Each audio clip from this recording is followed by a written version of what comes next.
Este podcast é uma produção Reverber.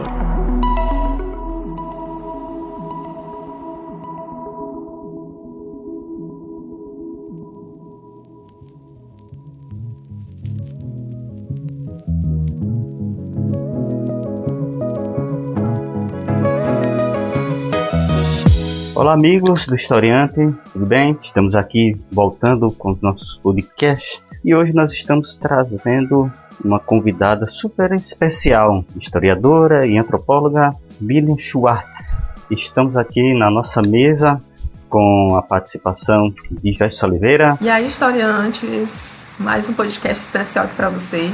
Pois é, Joyce lá do Maranhão. E na Bahia nós temos... diretamente de um dilúvio. Traz um pouquinho dessa chuva aqui para o sertão nordestino, aqui para o interior, estamos precisando. E do outro lado da ponte, já que aqui estou apresentando aqui em Petrolina, lá em Juazeiro, na Bahia, nós temos Márcio Fabiano. Bom dia, buongiorno, olá, que tal? E temos também Lídia Verônica. Oi, gente! E antes de continuarmos aqui com o podcast, vamos aqui para os nossos recadinhos.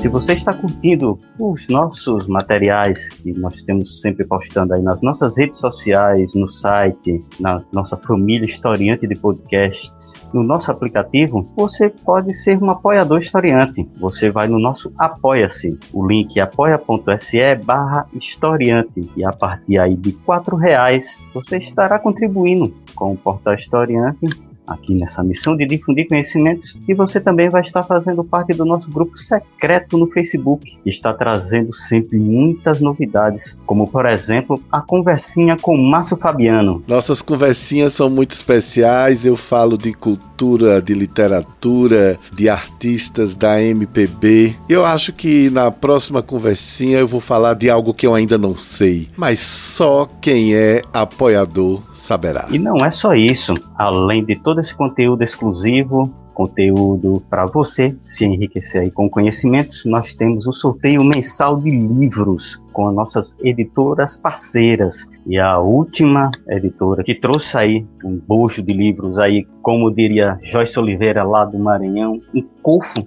de livros, foi a editora Sextante. E esses livros, eles vão fazer parte dos sorteios, viu gente? Sorteios mensais de livros. E continue seguindo o Historiante, porque nós vamos postando aí várias observações, vários detalhes, vários comentários desses livros, que são livros excelentes e vão agregar vocês de conhecimento. Mas se você for um apoiador historiante, e aí a partir de R$4 você estará fazendo parte do sorteio mensal destes livros, o nosso cofo aí de livros. E vamos agora aqui para a nossa entrevista.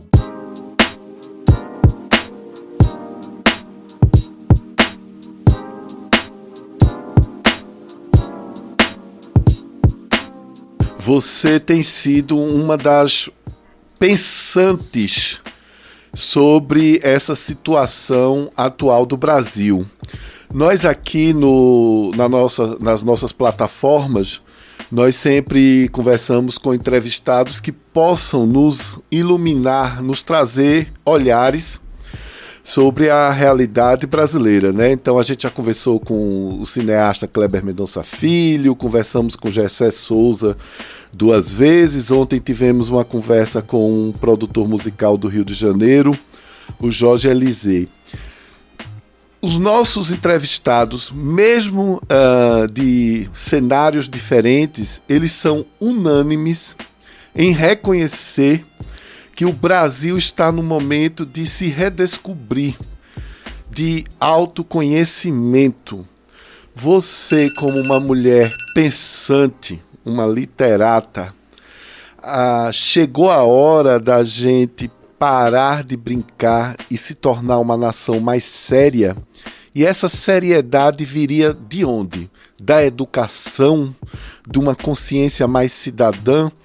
Por que é que a gente consegue se motivar para um reality show, mas não consegue se motivar para modificar a situação atual de caos na nossa sociedade.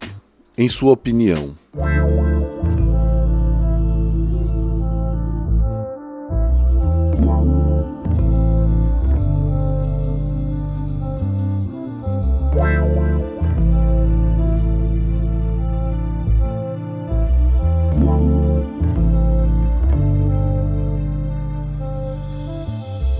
Bom, essa é uma pergunta que vale 1 milhão, né? Eu não sei se eu tenho a resposta, imagino que ninguém tem. Primeiro, muito obrigada pelo convite, muito obrigada pela pergunta, Márcio.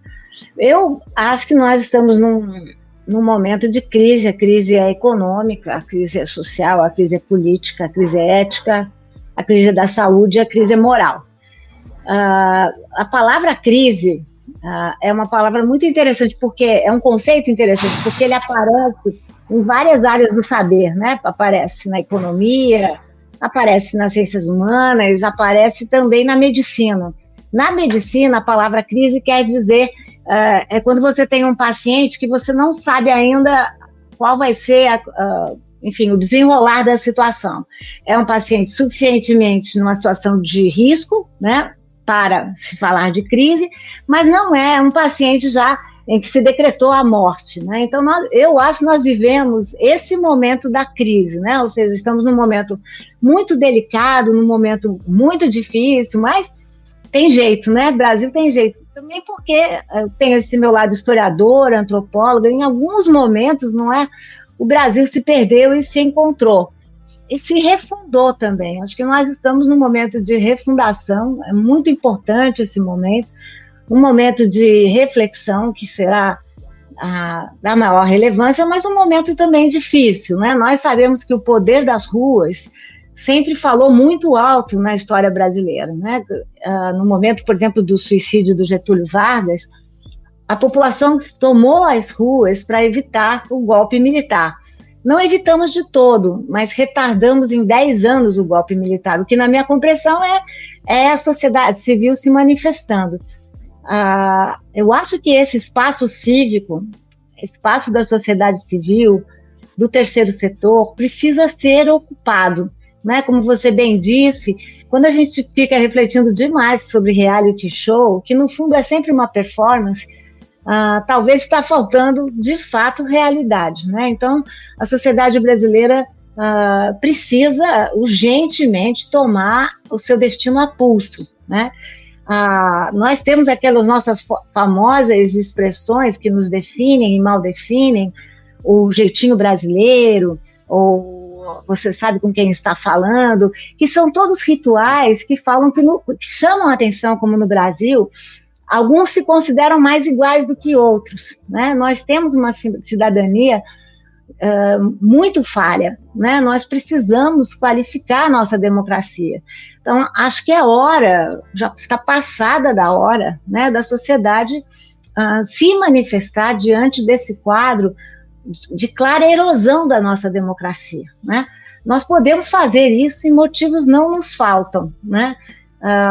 Não sei como é que vamos acender essa faísca, né? Está na hora de acender. A faísca da cidadania, né? Eu me refiro a ela. Olá, professora, tudo bem? Aqui é Kleber, o pernambucano dessa gravação. É uma honra ter a professora aqui conosco nessa gravação do podcast. E a minha pergunta parece que coincidiu com essa sua fala. Falar sobre democracia, porque vamos lembrar que ontem, 17 de março, por 4-1, o Tribunal Regional Federal da 5ª Região aprovou um recurso da Advocacia Geral da União que defendia o direito do governo fazer atividades de alusão à ditadura militar, ao golpe de 1964, que a extrema-direita quer ladear como a revolução da democracia. E a minha pergunta vai exatamente nesse ponto, já que a fala da professora foi exatamente nesse final defendendo a democracia.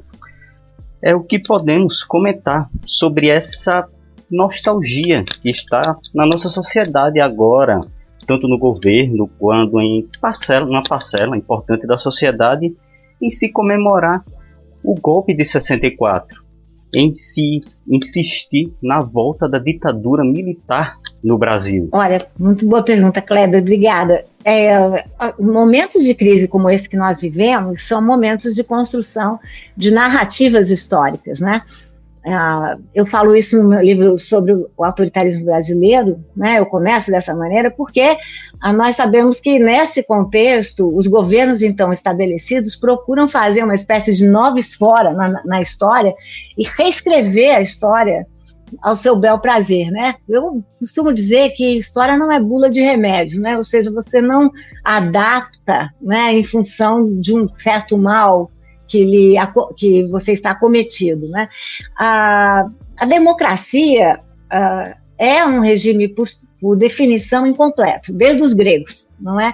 A ideia bonita da democracia é essa, porque direitos nós precisamos sempre conquistar de novo, direitos nós precisamos conquistar mais uma vez. Mas o modelo de democracia que nós guardamos modernamente é o modelo da era das revoluções. A ideia do povo virtuoso, do povo que participa, tanto que para muitos há até uma colisão, uma justaposição entre os conceitos de democracia e cidadania, que não são exatamente iguais, né? A democracia é um regime e a cidadania é uma franquia da democracia, né? Para que o povo seja soberano e o povo participe.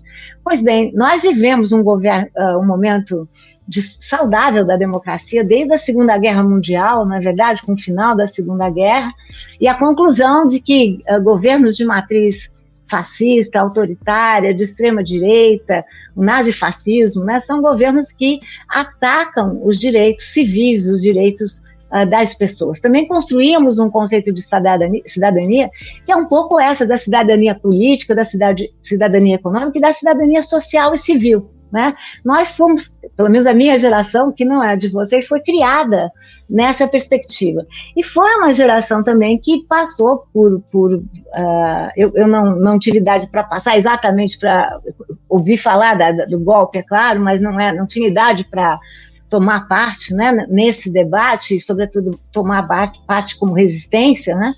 Mas o que nós vivemos em 64 a 85 foi um momento de 17 atos institucionais, né? Você cita aí o que aconteceu ontem com o Tribunal Federal. Eu tenho muito medo desse tipo de medida.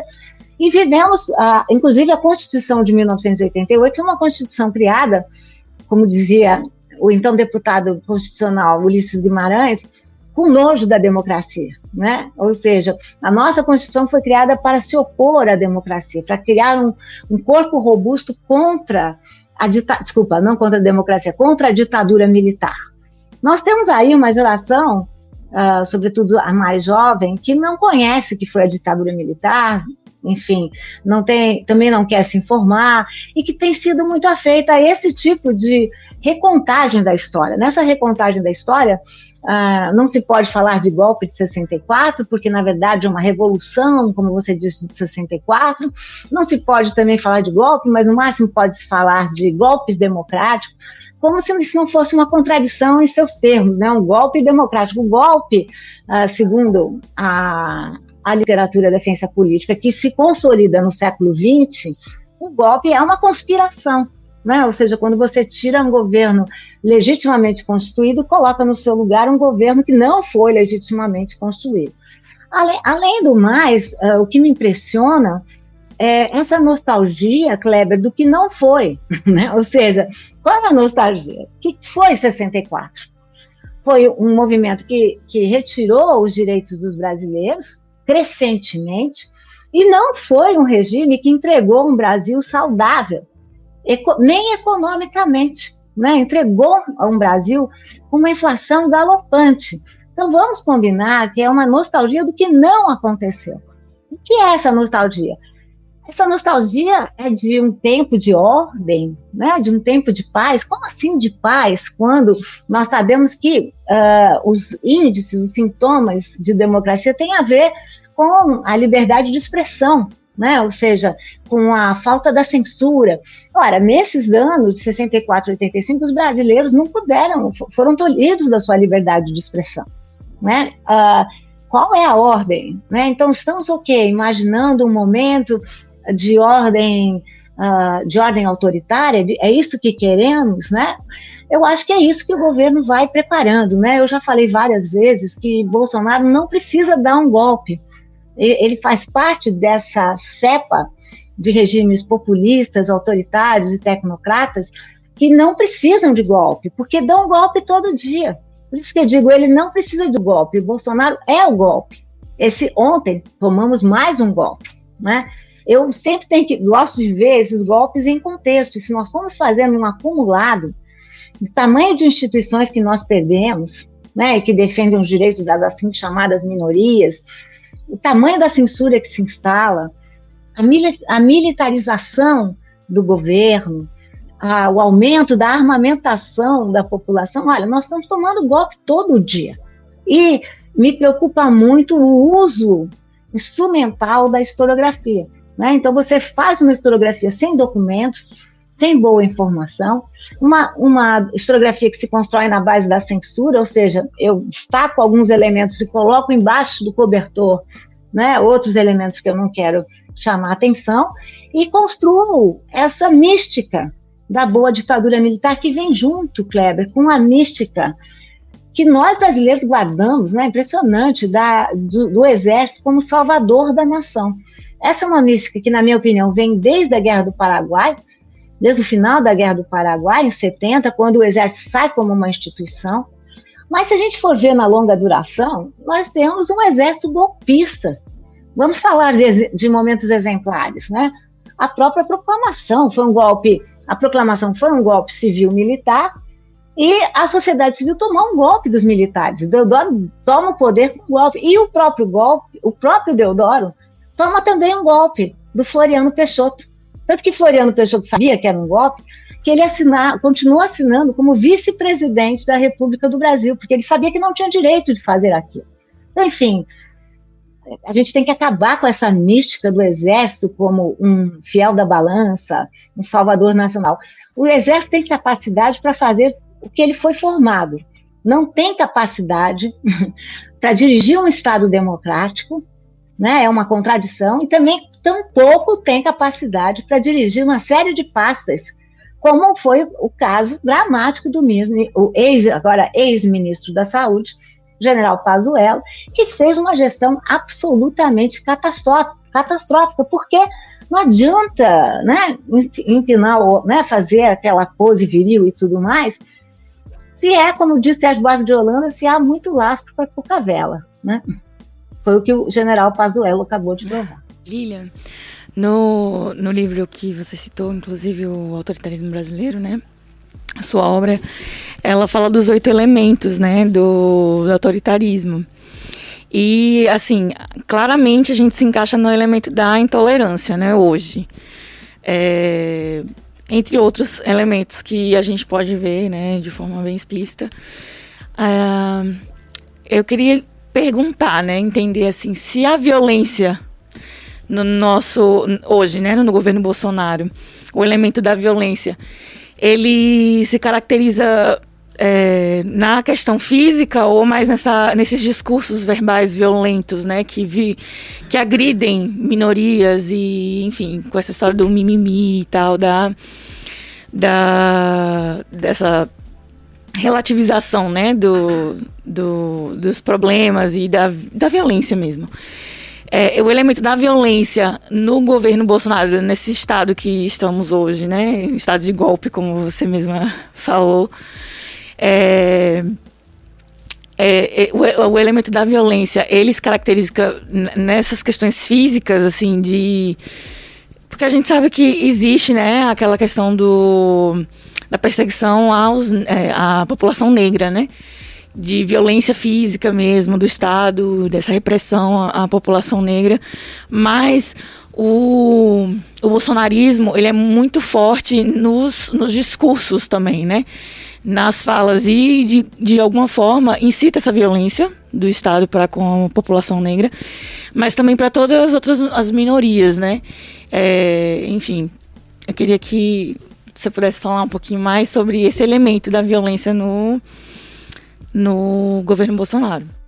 Muito obrigada. Eu acho que a sua pergunta já contém uma resposta, né? É aquele tipo de pergunta que já respondeu, mas vamos lá, vou tentar ir junto com você, né? Quando eu estava escrevendo sobre o autoritarismo brasileiro, eu não imaginava fazer aquele capítulo sobre intolerância, sabe, Lídia? O capítulo da intolerância se impôs a mim, porque o que aconteceu? Eu comecei a notar, enquanto eu escrevia, o crescimento das pesquisas que mostravam uma intolerância de gênero e sexo, uma intolerância de raça, uma intolerância de região, uma intolerância de geração, e, sobretudo, impressionava para mim como muitos desses elementos eram interseccionados, né? Ou seja, são marcadores sociais da diferença que, não raros, são interseccionados, produzindo muita discriminação e produzindo muita violência, como você já chama a atenção. Bom, o bolsonarismo é um fenômeno populista e tecnocrata, né, e que surge, ele já existia, mas como bolsonarismo, mesmo como um movimento, ele surge na cauda do cometa de um movimento mais global, né, com Donald Trump, Orbán, na Arábia Saudita, né, enfim, na Polônia, na Romênia, sempre homens, né, Lídia? Homens, todos lá de classe média alta, né?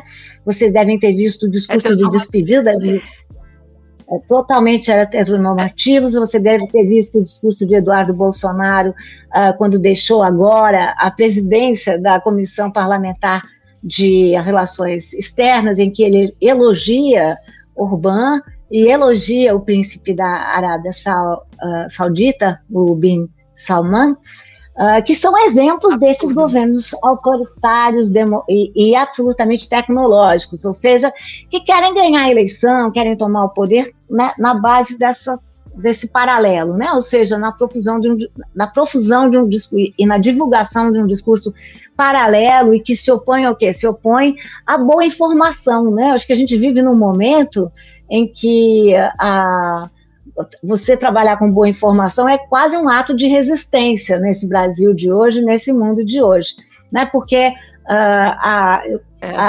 ditadura midiática, né? Dizer a mentira é muito fácil, porque basta você falar aquilo que o povo quer ouvir, né? Esse que é o fermento dos governos populistas, você dá respostas fáceis para problemas complexos. E dizer a verdade é sempre muito mais complicado, porque a verdade não é exatamente o que todo mundo quer ouvir, a verdade muitas vezes é muito mais complicada, então você tem que explicar muito mais. Então esses são governos que partem da ideia de que vão dar respostas fáceis e equivocadas para a população. Nós temos, Lídia, que considerar que uma das pautas fortes do bolsonarismo é uma pauta correta, que é a questão da segurança no Brasil. Essa é uma pauta que, nesses 30 anos de governo democrático brasileiro, é uma pauta que não foi tão assumida pelos governos, pelo consórcio de governos PT e PSDB durante os seus 30 anos. A gente tem que combinar aqui que essa é uma pauta legítima e que é um problema. Você mesmo mencionou a violência. A violência não vamos falar da violência de gênero e sexo, mas a violência também é uma violência no trânsito, é uma violência urbana, é uma violência no campo, né? Os dados de violência também cresceram muitíssimos, de maneira que a Organização Mundial da Saúde define o Brasil como tendo uma epidemia de violência. O que a gente tem que discordar é dos métodos do bolsonarismo, né, que vão ficando nesse estado de golpe a cada dia mais claros, né, ou seja, a militarização do governo, a armamentação da população, e nós sabemos que há mais violências, mas esse não é o discurso bolsonarista, ao contrário, né? Vocês viram como os filhos de Bolsonaro sequestraram uma imagem muito popular brasileira, o Zé Gotinha, né, e a transformaram em Zé Milícia, né, ou seja, transformando a vacina numa arma. Então, eu me oponho frontalmente às saídas do bolsonarismo. Não tanto a constatação bolsonarista que no Brasil temos um problema de uma violência epidêmica. Agora, esse é um governo que, como você mesmo destaca, faz um discurso muito violento. Então, se eles querem combater a violência, eles não podem usar um discurso bélico, né? Ou seja, Me impressiona muito, até fazendo um pequeno parênteses, como eles usam tanto, Lídia, um discurso bélico e não aplicam esse discurso bélico para combater a pandemia. Nós estamos vivendo números de guerra, estamos nos aproximando aos 3.000 mortos por dia. Esses são números de guerra civil, né? E o governo, que é tão bélico, não usa a mesma linguagem, né, que poderia ser boa nesse contexto para combater, de fato, a Covid-19. Não, o combate deles é outro. Qual é o combate deles? E aí eu concordo totalmente contigo. A intenção é governar para poucos, só para aqueles que são lealmente fiéis ao bolsonarismo, tanto que tratam de mito, onde já se viu um presidente democrático ser tratado como um mito, é uma contradição. Eles também usam o seu discurso de ódio para discriminar as minorias, então eu me refiro às populações negras, mas também aos indígenas. É importante que a gente destaque, Lídia, os indígenas. Nunca foi tão perigoso ser um líder indigenista como agora no Brasil, os dados mostram. Ataque muito claro às populações quilombolas, vocês lembram das ofensas contra as populações quilombolas, um ataque muito claro às mulheres, né? Ou seja, eles têm uma linha de frente, um discurso muito odioso, né, contra as minorias sociais brasileiras, contra os novos agentes, né? Porque hoje se sabe, até saiu uma pesquisa hoje, que o discurso bolsonarista, os bolsonaristas de raiz, né, os que permanecem a despeito do que acontecer, são homens de classe média alta, na faixa dos 30 a 45 anos e brancos. E, portanto, homens muito ressentidos contra esse Brasil mais democrático que produziu novos agentes sociais, culturais, novas falas. Então, esse ressentimento, esse caldo de nostalgia, esse caldo de ódio, tem nos feito muito mal, né? Então, o Brasil, que vai ressurgindo, né, depois de um ano de isolamento social, voltando, acho que à pergunta do Kleber, né, é um Brasil que sem força. Vamos dizer que nós estamos na mesma situação sanitária em março de 2021 do que nós estávamos em março de 2020. Mas sem força para reagir, sabe, Lídia? Isso que impressiona, porque estão todos cansados. Infelizmente, cansa ter que ficar um ano dizendo que precisa usar máscara, ficar um ano dizendo que as pessoas têm que praticar o isolamento social, que quem puder ficar em casa tem que ficar em casa. E as pessoas cansam. Então, o meu grande temor é esse, é que a gente está chegando agora numa situação até pior, né, do que a situação de março de 2020, mas sem tanta energia, sem tanto afeto, né, no sentido de cuidar de si e cuidar do outro. E isso é muito culpa desse discurso também, né? Violento. Isso é muito culpa desse discurso violento, odioso do bolsonarismo, né? Mas a gente precisa desistir de ter esperança, sabe, Lídia? Senão não vai dar certo. Sim. Acho que a pergunta foi do Márcio, na verdade.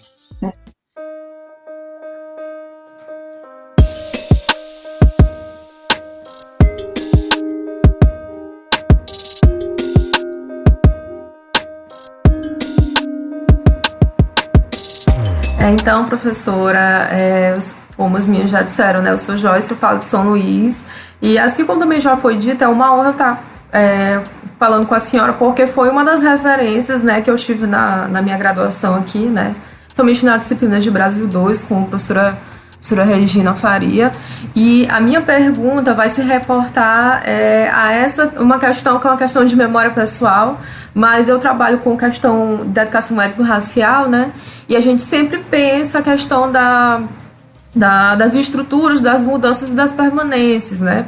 E nesse sentido, no livro do Espetáculo das Raças, a senhora vai falar sobre o papel das instituições nessa difusão do que é o racismo científico lá no Brasil do século XIX.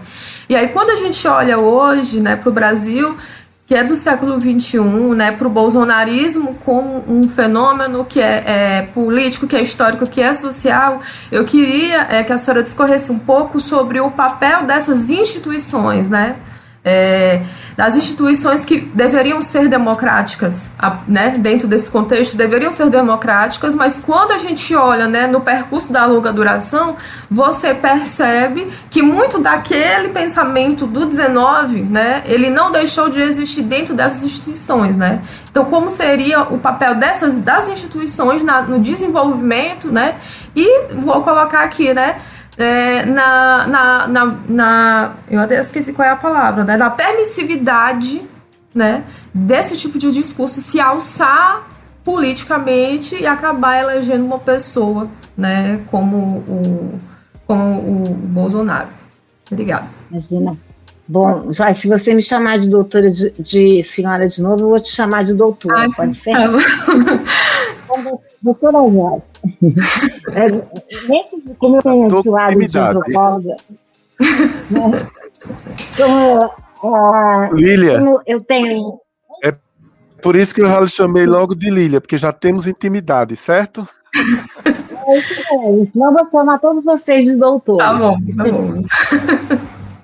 Então, Joyce, como você falou no começo, eu sou metodologicamente, né, eu trabalho entre a história e a antropologia, né, que é por conta dessa minha dupla formação. E a história estuda mais mudança, né, a antropologia muitas vezes busca estudar as permanências, né, as estruturas que teimosamente vão permanecendo no Brasil, né. E eu penso que nós temos algumas permanências terríveis.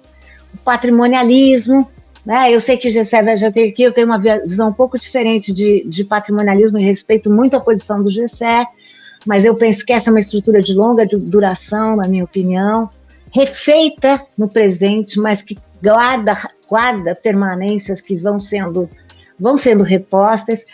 A corrupção, que é tão frequente que parece que é endêmica, mas não há nada no DNA do brasileiro que diga que nós nascemos corruptos, não tem nada disso, né? A violência, como a Lídia já mencionou, é outro traço reiterado da sociabilidade brasileira. O Brasil foi o país o último a abolir a escravidão, foi o país que permitiu a maior entrada de africanos e africanas escravizados, né? Agora sabemos que dos 12 milhões e meio chegaram nas Américas 10 milhões e desses 4,8 pararam no Brasil.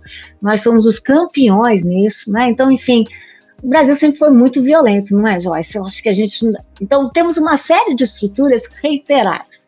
E a questão racial, eu acho que é uma das grandes contradições da sociabilidade da história brasileira. Eu concordo totalmente com a coalizão de direitos negros, com Silvio Almeida, que nos chamaram a atenção de que nós não vamos ter democracia enquanto formos tão racistas, né? Ou seja, é preciso qualificar a democracia brasileira e isso vai implicar um desafio grande, né, de enfrentar, né, essas áreas de invisibilidade, né, que nós construímos, né? Eu sempre digo isso, né, Joyce, que a gente costuma achar que ver e enxergar são sinônimos, são e não são, porque eu acho que ver é uma possibilidade biológica, não é? Ou seja, quase todos nós podemos ver, mas enxergar é uma decisão cultural. E o brasileiro vive com muitas invisibilidades. O brasileiro é muito míope cultural, na verdade, ou seja, porque se nega a ver.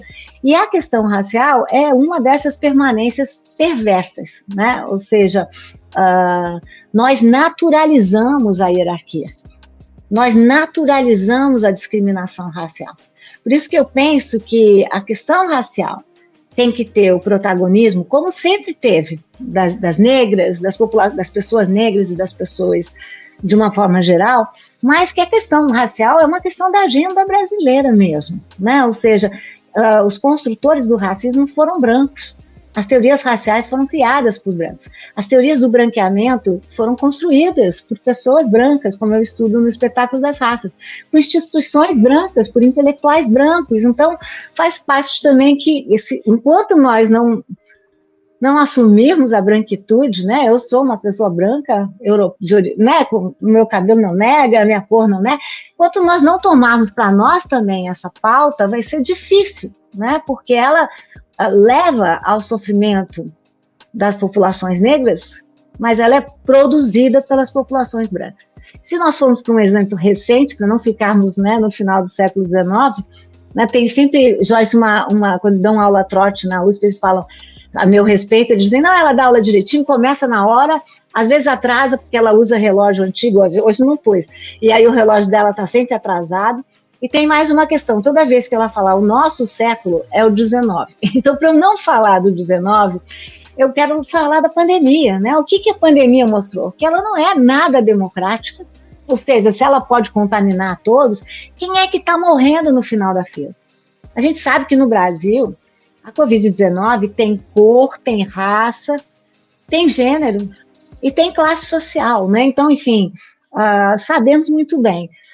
Eu acho, Joyce, que as nossas instituições democráticas nunca foram tão testadas, né? Elas estão a todo momento sendo testadas. Nós estamos vivendo um momento difícil, que nós vamos precisar avaliar um pouco, porque o governo Bolsonaro conseguiu aparelhar o Supremo Tribunal Federal, conseguiu aparelhar a Câmara dos Deputados e conseguiu aparelhar o Senado.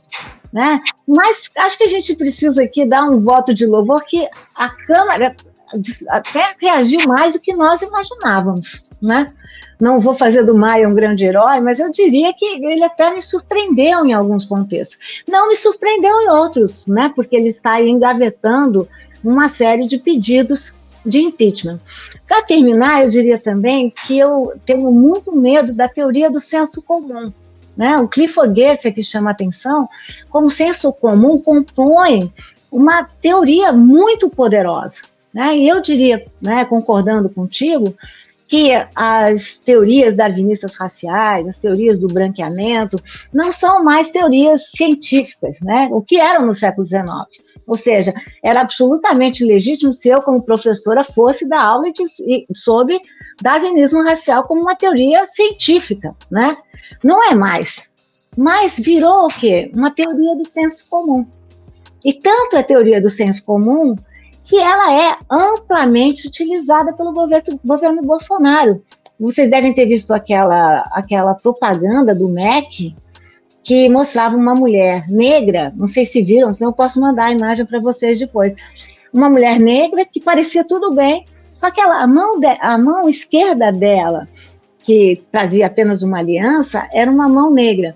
E a mão direita, que trazia o canudo de aprovação na universidade, ou de ter terminado a universidade, era uma mão branca. E havia uma propaganda que eu gravei, eles tiraram depois por conta do tamanho da reação, uma propaganda em que uma pessoa negra virava branca. Veja se isso não é teoria do branqueamento em pleno século XXI. E se vocês olharem a propaganda do MEC, lá só estão crianças brancas, loiras e de cabelo liso, num país em que nós sabemos, segundo categorias do IBGE, que a população preta e parda chega a 56,2% da nossa população total. Então, de que minorias nós estamos falando? Nós estamos falando não de minorias numéricas, mas estamos falando de minorias na representação. E sim, eu concordo contigo que a história é feita de mudança, mas de muita permanência. E que anotar essas permanências é muito importante para quê? Para nós não naturalizarmos, não acharmos que faz parte do nosso DNA. Não tem nada de biológico no brasileiro que diga que que ele precisa discriminar e naturalizar a desigualdade e a diferença. Na nossa nova Constituição, né, muitas minorias conseguiram conquistar, né, muitos direitos, né, perdão. Conseguiram conquistar muitos direitos, a gente consegue ver um Brasil mais plural, né, mais diversificado, mais inclusivo também, né. E quando o Bolsonaro chega com o discurso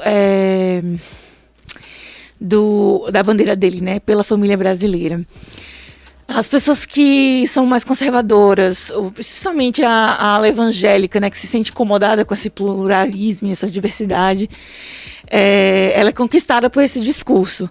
mas, na sua opinião, o discurso do Pela Família Brasileira, ele chega para abraçar, para acolher esse grupo, essa ala, ou ele existe mais para defender ou para relativizar esse familismo que você descreve sobre essa questão da relação doentia, né, entre o particular e as questões públicas da família, inclusive Bolsonaro, né? Eu penso que são dois fenômenos muito diferentes, sabe, Lídia? Eu acho que não tem essa sofisticação de achar que vai justificar o familismo, né?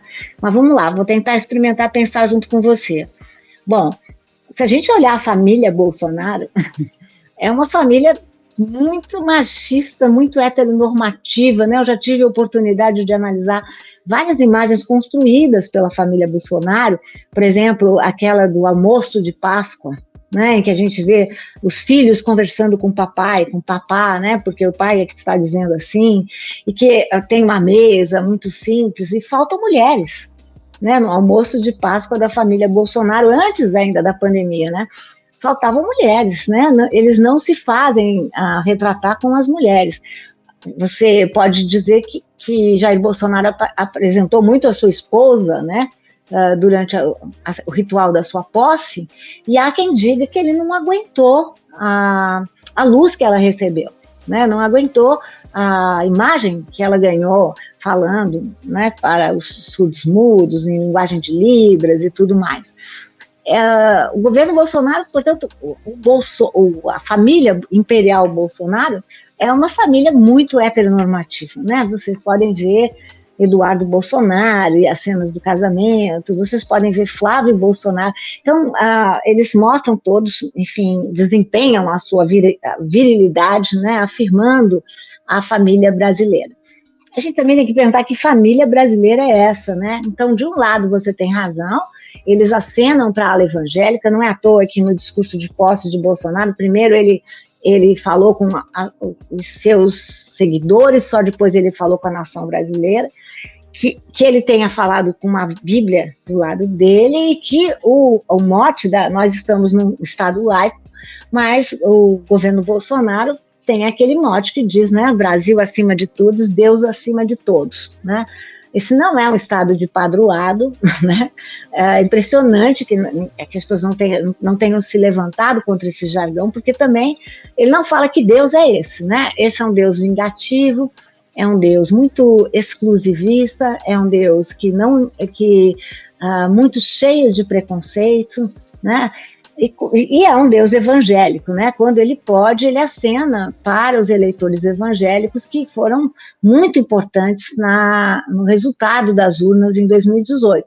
Mas nós precisamos dizer, não é, Lídia, que não são só os evangélicos que são, por exemplo, machistas, né? Ou seja, eu sempre digo, primeiro, eu acho que a gente tem que evitar uma definição muito unívoca do universo do evangélico, né? Eu sempre digo que se nós não queremos ser caricaturados, não podemos caricaturar também. Há setores da igreja evangélica que não seguem Bolsonaro, né? Eu já li vários livros e eu sempre digo que o que faltou sobre autoritarismo foi um capítulo sobre os evangélicos e um capítulo menos caricatural, né? Mais amplo para criticar as igrejas que precisam ser criticadas, mas também reconhecer a diferença dentro dos evangélicos. A questão do familismo, na minha opinião, é outra questão, sabe, Lídia? É uma questão mais ligada ao patrimonialismo da sociedade brasileira, que com grande frequência mistura espaços públicos e privados, e mais ainda, quando no poder, faz do Estado a sua casa própria, né? O primeiro historiador brasileiro já dizia, no Brasil ninguém é público porque todo mundo é casa, né? Muito impressionante ele dizer isso, para a gente atentar justamente para o familismo. O familismo se inscreve na política. Nós elegemos em 2018 a maior bancada dos parentes. E, de novo, essa bancada dos parentes, primeiro, não é só rural, é urbana também. E não é só do Nordeste, né, como costumam falar, é no Sudeste também. A própria família Bolsonaro, ela pratica o patrimonialismo há muito tempo, né? A família o Bolsonaro se elegeu com essa imagem da nova república, mas estamos falando de uma família que, no caso de Bolsonaro, há mais de há mais de 32 anos ele vive do Estado, né? Ele foi deputado, antes foi deputado estadual, depois há quanto tempo? Há 28 anos, durante 28 anos foi deputado federal sem fazer nada, né? Ou seja, sem apresentar um único projeto, né? Ele é a cisânia, né? Ele é apenas a divisão. Os filhos de Bolsonaro também, vocês podem ver como eles estão, de alguma forma, fazendo do Estado brasileiro seu latifúndio, né? Eles estão ocupando o Estado, ocupando várias posições. Carlos Bolsonaro é o primeiro vereador cujas causas não são defendidas na sua cidade, né? Eles são defendidas em Brasília. Eduardo Bolsonaro se elegeu por São Paulo porque ele tem um escritório em São Paulo que ele nunca usou, né? Então, esses são exemplos de como você aparelha o Estado e se utiliza do Estado para poder viver. Mas eu acho, Lídia, sinceramente, que são fenômenos diferentes, né? O feminismo é um fenômeno político. A questão da imposição de um modelo de família heteronormativa é uma questão igualmente social, igualmente política, mas em outro sentido, né? Um sentido mais religioso e que afeta mais uma política do cotidiano.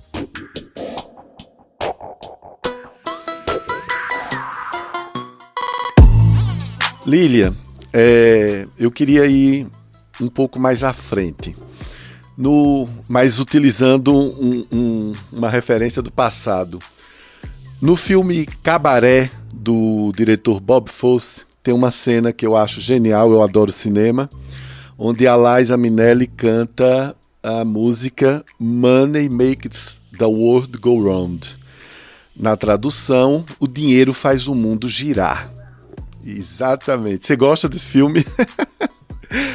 E eu queria falar sobre o dinheiro que faz o mundo girar, porque ontem, de noite, eu li num desses perfis de jornais, agora não sei ao certo, que Lula está tentando já está entrando em contato com alguns líderes mundiais para tentar promover uma reunião do G20 e nessa reunião eles debaterem a vacina, né? A distribuição mais imediata, mais rápida, uma fabricação maior de vacinas para a distribuição no mundo todo. Esse é um comentário. A minha pergunta é, você sabe muito bem, pela sua vida, pela sua experiência, não é? Por onde você está e atuou profissionalmente, que o dinheiro ainda manda no mundo e especialmente no Brasil. Poucas famílias com muitas fortunas, muitas delas na grande mídia, que tem esse controle sobre as coisas. Alguns analistas, quando eu falo analistas, eu falo de jornalistas, sociólogos, historiadores, algumas pessoas já estão comentando. E foi muito interessante você falar que, na verdade, não tivemos um golpe, não é, dos militares chegando e dizendo agora somos nós. Mas nós temos golpes diários, não é, em pequenas e grandes doses, para poder demonstrar o poder de força do bolsonarismo. Pois bem, mas já há gente dizendo que Bolsonaro não teria coragem, ou não quer, ou não faz o golpe, justamente por questões econômicas, porque isso iria nos isolar de vez, não é? Do mundo. Nós já estamos bastante isolados por causa da maneira desastrosa que está sendo conduzida a pandemia no Brasil, e isso acabaria por nos isolar de vez. Aí eu pergunto a você, como observadora, como estudiosa, como uma mulher pensante dessa realidade, não é? Todo dia você tem uma coisa nova aí para nos informar nos seus perfis. Você acha realmente que o dinheiro, o mundo econômico, é quem pode ser um fator da expiação, da eliminação do bolsonarismo? Então, bom, isso tem a ver com a pergunta da Lídia, né? A pergunta anterior, né? Que é esse outro tipo de familismo, né? O patrimonialismo. Olha, É impressionante como no Brasil, né, de um tempo para cá, o famoso mercado, não é?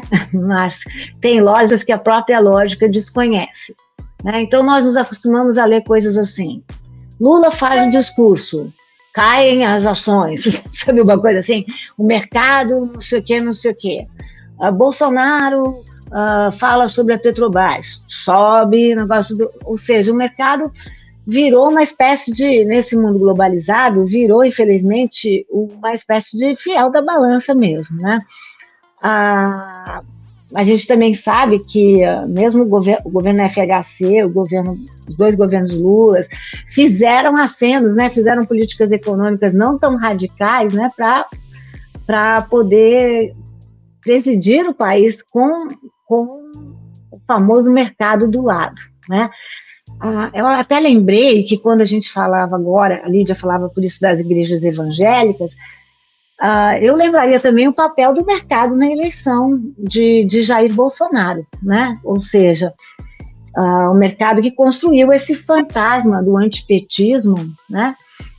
Esse fantasma de que a corrupção se resume ao governo PT, que sabemos que não é verdade, né? Então, esse mundo econômico sempre mandou, Márcio, e tem mandado cada vez mais. Eu acho que cabe também a nós, cientistas humanos, cientistas sociais, entendermos melhor esse mundo, né, para também desnaturalizar, como eu conversava com a Joyce, esse lugar sagrado do mercado, né? Nós temos o centrão na política, né? Hoje mesmo temos a notícia de que, com a queda de popularidade de Jair Bolsonaro, causada pelos números da pandemia, o centrão já está cobrando mais pelo seu apoio. É muito impressionante isso, né? Ou seja, como o centrão vive da desgraça, né? E acaba ganhando cadeiras e tudo mais, e virando ele sim um fiel da balança por conta da desgraça, né? E eu diria que o mercado financeiro é igual, né? Ou seja, vive para o mercado, ao que parece, a questão da solidariedade, a questão da dor, não tem grande importância, né?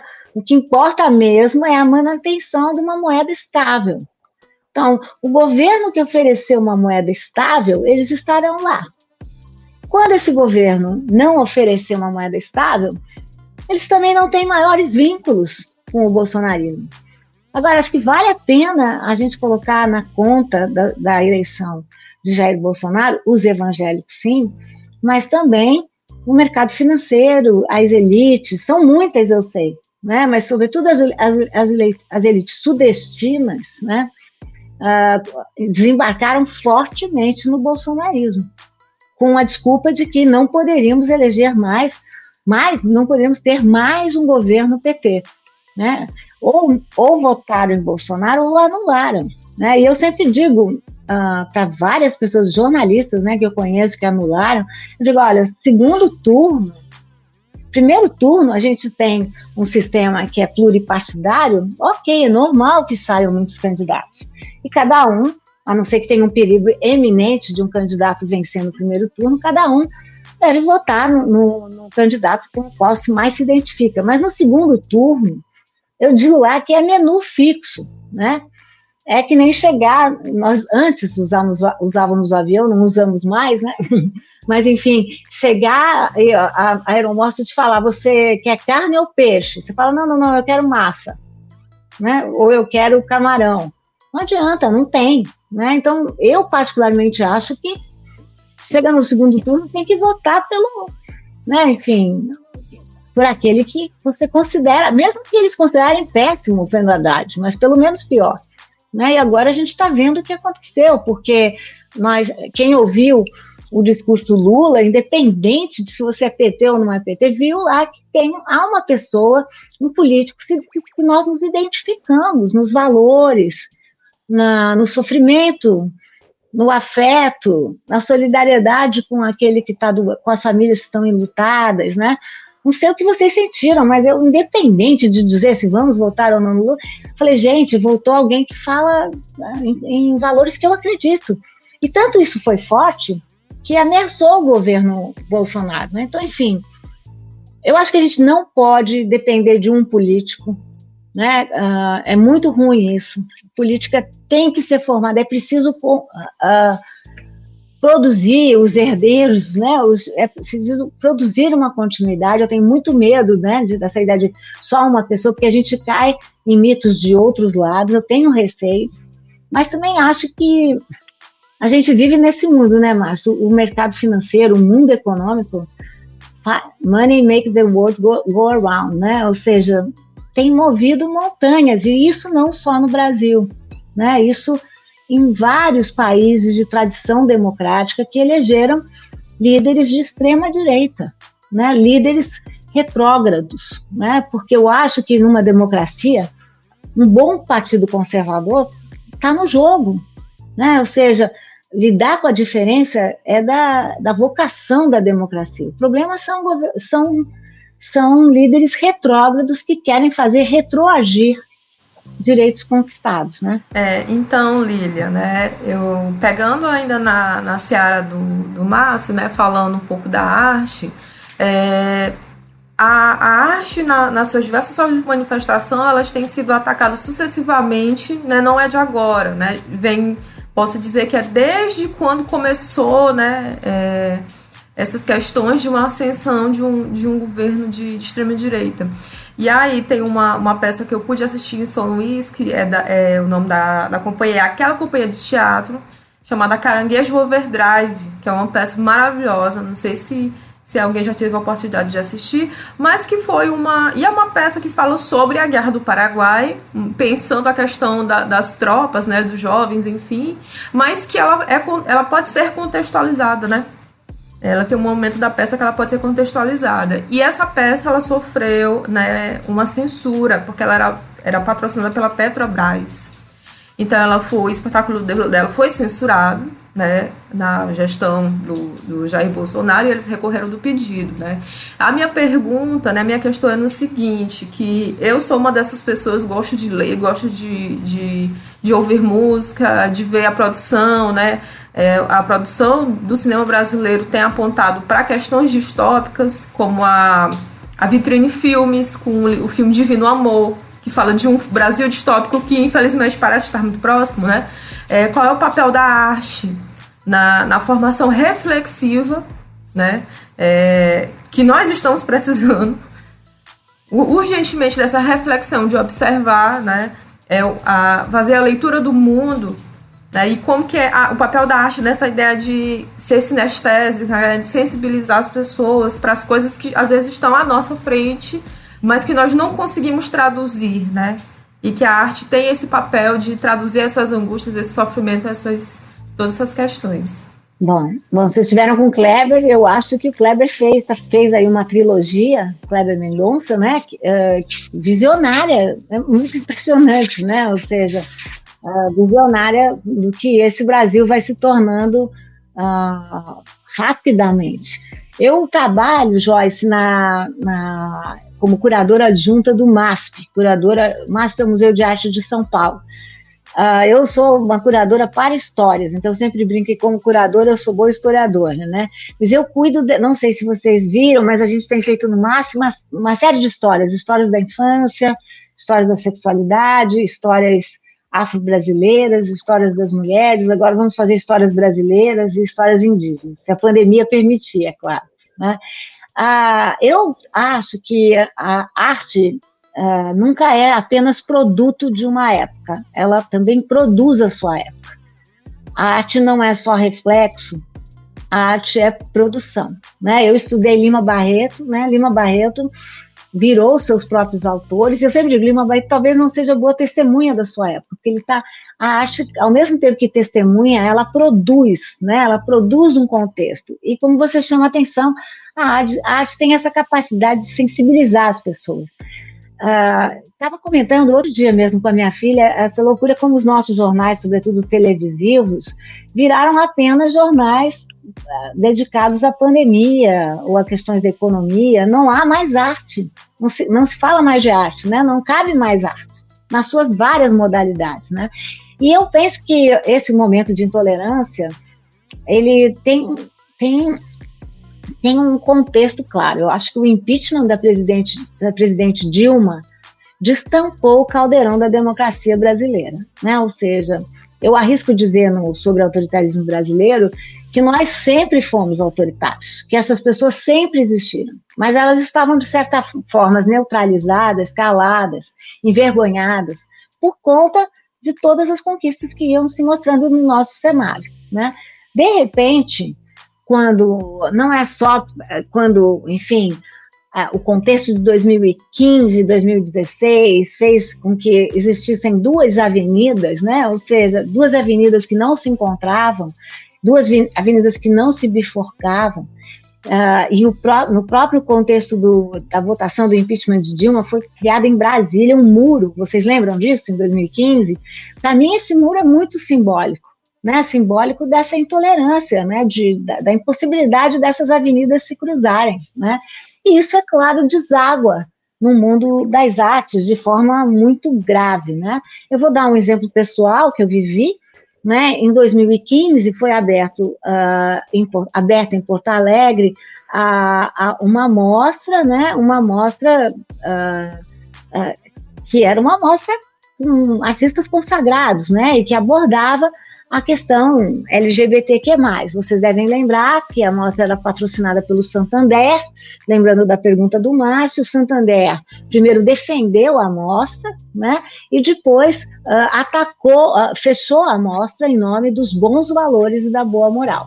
Na verdade, nós sabemos que o Santander não queria era perder os seus clientes, né? Achou por bem, fez uma conta lá, achou por bem que os valores não eram tão importantes assim, e que era melhor fechar a mostra mesmo, chamada Queer Museum, né? Foi um escândalo, mas o escândalo não fez com que o Santander mudasse de posição. E vocês lembram que quem fez toda a movimentação foi o MBL, né? Um movimento que estava aparecendo e que era um movimento tremendamente radical, agora contrário a Bolsonaro, né? Mas, enfim, a linguagem era uma linguagem que assustou a todos, né? Eles invadiam, eles falavam mal, faziam bullying, né? Bullying nas redes e tudo mais. Foi um susto, mas não parou por aí, né? Então, a gente tem um exemplo de como o radicalismo da política encostou no radicalismo das artes, né? Ou seja, não se podia mais falar de questões legítimas, né? Como uma arte, nem toda arte precisa ser militante, nem toda arte tem que ser ativista, mas uma arte ativista tem o seu papel também, no sentido de abrir novos mundos, né? Abrir novos imaginários. Bom, após do que aconteceu no Santander, nós assistimos o que aconteceu no MAN de São Paulo, né? Em que o bailarino Schwartz estava fazendo uma representação de Lygia Clark, havia uma criança no público, a mãe filmou a criança, esse bailarino estava nu. O que aconteceu? Esses setores radicais de direita pegaram o tema das crianças, da pouca vergonha, como que uma mãe, e jamais se preocuparam com o que significou essa exposição para a criança e para a mãe, né? Ou seja, só se preocuparam com essa suposta defesa dos bons valores. Bom, nessa época, nós estávamos para abrir uma exposição no MASP chamada Histórias da Sexualidade. Fazia parte do ciclo Histórias, e vocês devem imaginar que para trazer, metade da exposição era feita por artistas estrangeiros. Para trazer essas obras, nós bolamos a exposição com 1 ano de antecedência e oscilamos muito o que nós devíamos fazer, né? Bom, no dia da abertura da exposição, acho que tinham 5.000 pessoas, né? Metade nos defendendo, metade atacando a falta de valores do MASP. Nós fomos obrigados a colocar uma tarja preta no catálogo da exposição, né? Eu brinco que é o meu único, eu coloquei no Lattes, que é o meu único, no Homo Lattes, né? Que é o meu único livro com tarja preta, né? E a exposição teve que abrir, nós jogamos, negociamos, a única maneira de abrir, os artistas estavam apavorados, não queriam abrir, a curadoria queria abrir, o MASP, a diretoria do MASP nos proibiu de abrir sem uma delimitação, menores para 18 anos. Então, nós achamos que era melhor abrir, E quando nós tomamos o primeiro processo de uma juíza em Jundiaí, que falou que era inconstitucional fechar a exposição para 18 anos, nós acatamos no mesmo momento, né? Então era esse o nosso plano, nós queríamos acatar. A exposição foi super visitada, cada um de nós pessoalmente levou muito bullying nas redes, né? Muito. E esse ano foi o ano que não acabou, né? Porque nós sabemos que esse foi o ano de 2015, 2016 tivemos o impeachment da presidente Dilma, e logo depois o crescimento do bolsonarismo, um crescimento vertiginoso que caiu, desagou na eleição de novembro de 2018. As artes, o Mário Pedrosa dizia que toda vez que você estiver em crise, o melhor era ficar perto de um artista. Eu concordo totalmente com o Mário Pedrosa. Em tempos de crise, fique muito próximos de um artista, né?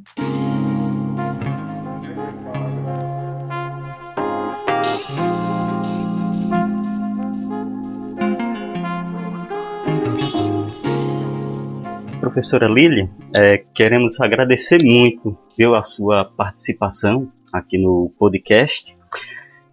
Só vou fazer um comentáriozinho, que é até um agradecimento sobre aquela série que a professora fez na Band. Era uma vez uma história. A professora, junto com Dan Stubble, que fez a apresentação. E aquela série foi muito enriquecedora, porque trazia aquele trecho da história do Brasil, um trecho muito importante, de uma forma muito que levava entretenimento e informação.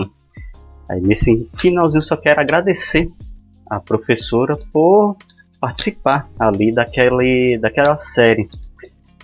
E aqui nós encerramos esse podcast com a participação muito especial da professora Miriam Schwartz. Muito obrigado. Eu que agradeço as excelentes questões. Obrigada, professor. Eu queria só agradecer as excelentes questões. Obrigado, tudo de bom. Obrigado, igualmente. Obrigada. Tchau. Tchau. Tchau. Tchau.